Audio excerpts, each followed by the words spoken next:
Merci d'avoir cliqué sur la vidéo. Si mon travail te plaît, n'hésite pas à liker, partager et à t'abonner, bien sûr. Et pour le reste, j'espère que la vidéo te plaira. À plus. Bonjour à toutes et à tous, c'est Stelly68, j'espère que vous allez bien les amis. Aujourd'hui on va revenir sur PlayStation mais aussi Xbox.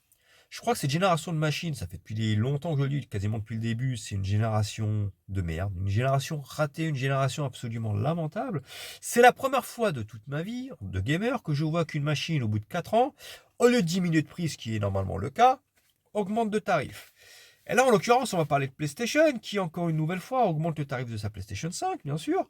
Mais je vais également parler d'Xbox, parce que Xbox aussi a augmenté le tarif de ses Xbox Series X, hein, on va être honnête. Hein. Pour moi, les deux sont à mettre dans le même panier.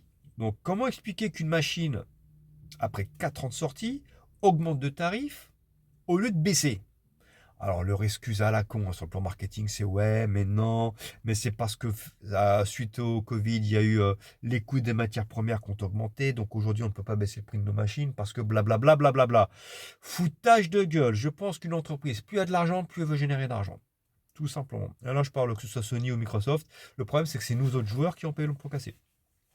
Et aujourd'hui, il faut arrêter, il faut dire stop. Il faut arrêter de tolérer toutes ces entreprises qui s'en mettent plein les poches au détriment du joueur. C'est parti.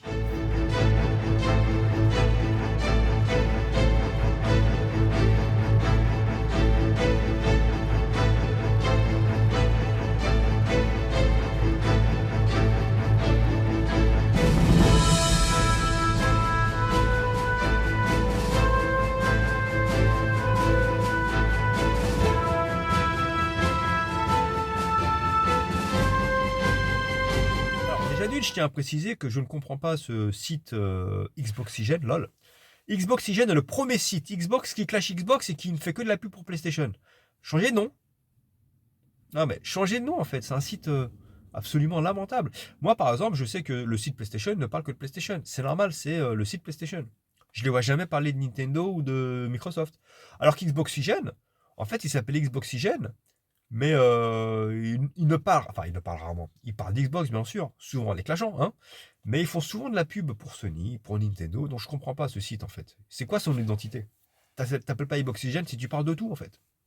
Voilà, je tiens à le préciser. Après, ils font ce qu'ils veulent. Mais c'est une précision quand même. Hein. Bon. D'ailleurs, il commence cet article en disant ouais, Sony a augmenté son tarif, etc., etc. De toute façon, vous allez le voir là, comme d'habitude, hein, je mets toujours ce que je dis. Hein. D'accord. Donc, ça va apparaître. Mais c'est bien beau de dire Sony a augmenté ses tarifs et tout ça, tout en disant quand même attention, Xbox aussi a augmenté ses tarifs il y a un mois. Après, ils ont le droit de le dire. Mais c'est toujours de manière clasheuse.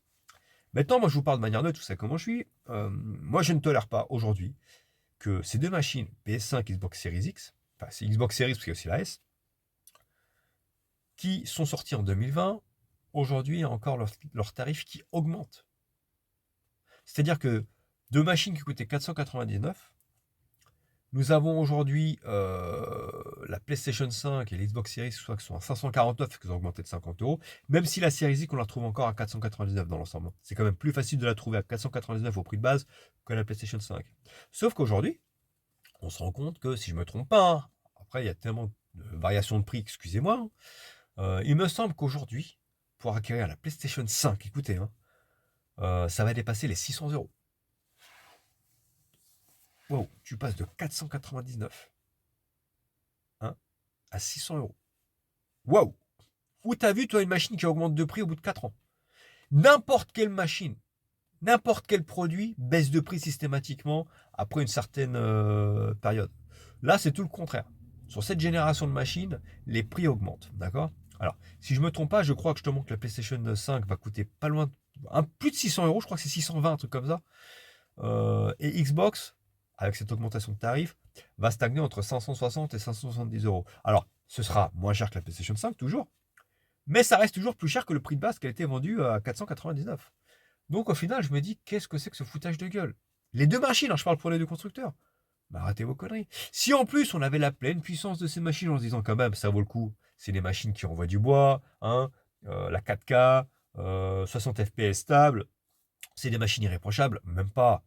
Franchement, à part deux trois jeux sur chaque machine, qui vraiment exploitent la puissance next-gen, on va dire, les autres titres de base, c'est des jeux qui étaient déjà sur Xbox One, PS4, qui sont portés sur les machines PS5, Xbox Series en étant euh, un peu plus poussées, c'est-à-dire avec des graphismes 4K, en ayant un FPS plus stable, mais en général, on a encore des titres qui tournent en 30 FPS. Alors moi, ça me dérange pas, mais ce que je veux dire, c'est que comment justifier le tarif exorbitant de ces machines, alors qu'au final, si tu joues à une Xbox One X ou une PS4 Pro, bah, on va dire que tu as quasiment la même qualité de jeu. Alors oui, c'est moins puissant qu'une Xbox Series X ou une PS5, mais dans l'ensemble, il n'y a pas un gouffre. C'est ça que j'essaie d'expliquer. Donc aujourd'hui, moi, je suis vraiment pas content de cette manière d'appréhender les choses, de voir les choses, de se moquer des joueurs, sous prétexte que le coût a augmenté, etc., etc. Non, non et non. Je veux dire, à un moment donné, il faut justifier une augmentation de tarifs. Là, c'est pas le cas. Donc, je suis extrêmement déçu. Et je me devais de faire cette vidéo, d'accord. J'ai parlé à la fois, comme vous constatez, de Xbox et de PlayStation, hein, mais là, faut arrêter, hein, parce que c'est le joueur qui trinque. Le joueur aujourd'hui, t'imagines, tu vas acheter une PlayStation 5, 600 boules. Tu vas acheter une Xbox Series X, quasiment le même prix. Et là, quand ça me fait rire, quand on nous parle de PS5 Pro, de Xbox Series X2, etc., etc. Bah, vous coûtez combien les machines? 700, 800 euros? En sachant que franchement, hein, est-ce que ça vaut le coup de sortir des PS5 Pro et des Xbox Series X2 quand tu vois que les puissances des PS5 classiques et des Xbox Series X classiques sont à peine exploitées quand même, hein. On ne peut pas dire que les machines sont en train de souffrir. Donc pour moi, tu n'as même pas besoin de sortir une PS5 Pro. Honnêtement, tu n'as absolument pas besoin. Pour moi, c'est du marketing, c'est du foutage de gueule, c'est du vol envers les joueurs. De toute façon, le gaming est en train de changer comme beaucoup de choses. Aujourd'hui, on nous prend en otage.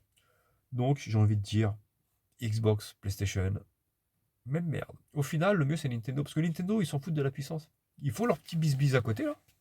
Leur jeu qui privilégie le gameplay, avec des graphismes bah, qui, au mieux, s'ils arrivent à 900p, c'est encore miraculeux, qui stagnent des fois entre 15, 20, 30 FPS, mais au final, ça passe. Vu qu'ils prétendent pas offrir de la 4K du 120 FPS, bah, les joueurs sont plus tolérants. On se dit, voilà, bon, bah, la Switch, en fait, on sait ce qu'on va avoir dans les mains. On joue à ça, point barre. Et en fait, Nintendo, ils ont raison. Ils s'en foutent de la puissance et faut pas se leurrer, leur prochaine machine sera, selon moi, d'une puissance équivalente, du coup, à la PS4 Xbox One. Il y aura toujours un décalage d'une génération avec Nintendo. Mais au final, s'il y a du gameplay, s'il y a des jeux qui restent propres, stables, aujourd'hui, c'est ce que veulent les joueurs, en fait. Parce que la puissance, c'est bien beau d'en parler, mais si c'est pour mettre 800, 900 euros pour un jeu à peine plus puissant qu'une PS4 Pro ou une Xbox One X, faut arrêter les conneries. Sur ce, je vous laisse.